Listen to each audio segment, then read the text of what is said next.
Ui, sampai dah semua menu saya. Ush, penuh sangat ni kak. Ni bakso, ni bakso, ni bakso kak. Menu apa yang best kat sini kak? Semua bakso ni. Kat sini yang best bakso bakar. Bakso bakar. Ni berapa ni? Ni satu cocok kita jual RM3, ada 5 pieces. 5 pieces. Dengan sambal yang kita ada sendiri. Sendiri, okey. Apa lagi menu special kat sini kak? Ni ada apa ni kak?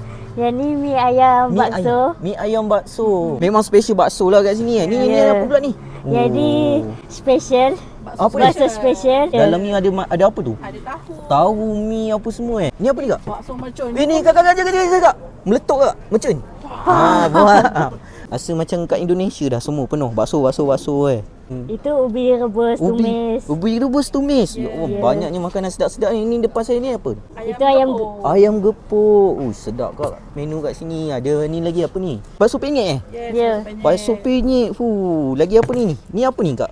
Itu tak pernah saya nampak. kuah kacang. Cilok kuah kacang. Ya Allah, banyaknya. Bobolannya 3. Lepas tu ada tahu, ada bisket, ada macam bobolan bakso macam-macam lah ada kan. Ni apa ni?